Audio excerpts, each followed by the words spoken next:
Hey everyone. Every day that I get to go to work here, I make it my goal to give everybody in our community a voice here in Congress, and this week was no different. It was a busy week, and I can tell you that as I'm in the midst of it every single day, I take very seriously my duty to listen to each one of you, to act on your concerns, and that's why I regularly engage with you on Facebook. We don't always agree. That's why I regularly do surveys to hear what your opinions are. We don't always agree on those, but I try to do my best to listen, and that's why we've answered thousands of questions that you've sent into our office over the last couple months. This week, I had the opportunity to work on numerous issues impacting our community, and just to tell you this, I really take what I'm hearing from you all, and I try my best. I try to turn it into action.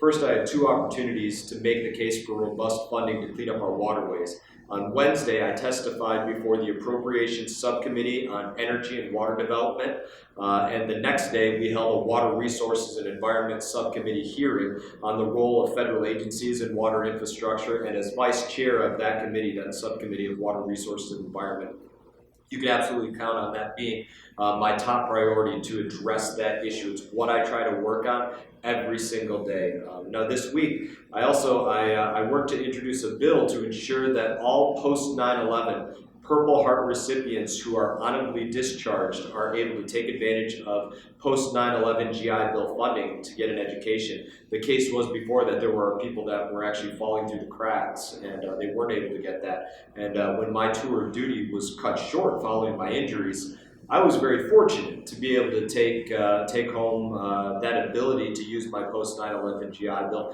to get my degree at Harvard. And without it, I may not be a member of Congress right now. And so it's something that I see as vitally important that our service members have the opportunity to use that. Sadly, there are still Purple Heart recipients that aren't able to take advantage of that very, very critical program that's existed for our veterans. So our bill, it closes that loophole and helps to ensure that they do have that access. Congress this week also took action to secure our national defense by passing a $578 billion defense appropriations bill with huge bipartisan support. It was voted, I think, somewhere around 371 to 48. And I know as well as any just how important this funding is to keep our country safe. And I was glad to see that members of both parties were able to get behind this bill to give our troops, our people on the battlefield, the tools that they need to do their job and to come home safely.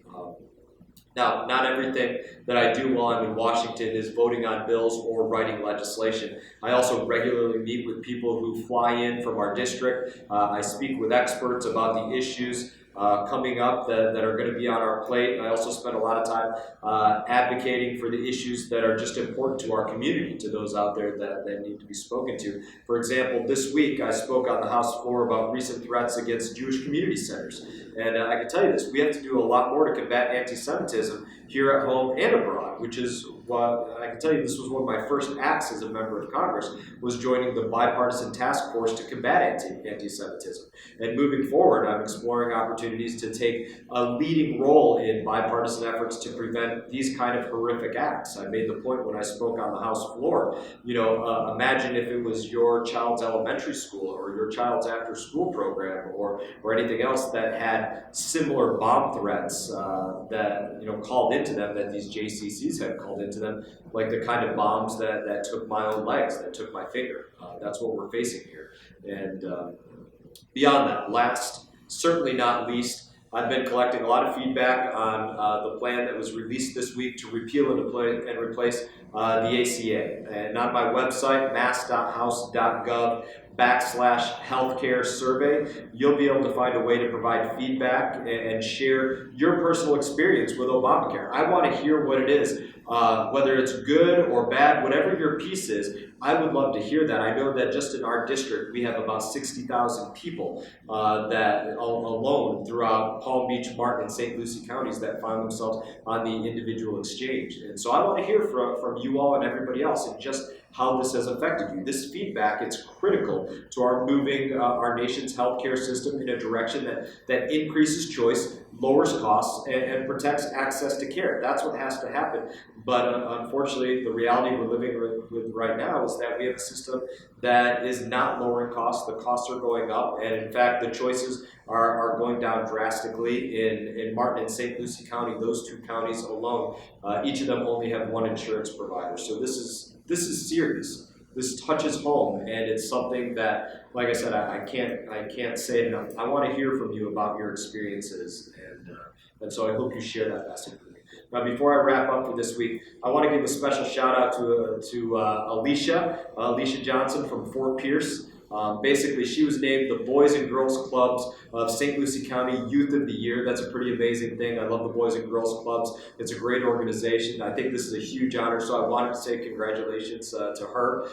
That's just a snapshot of some of the things that we did this week. Please continue to share your thoughts on Facebook, on Twitter, on our website. Of course, call our office anytime, whether it's back home, whether it's up here in Washington, D.C. And as always, it is an honor to represent you. Thank you for the opportunity, and I look forward to seeing you all around the community when I'm home this weekend. Take care.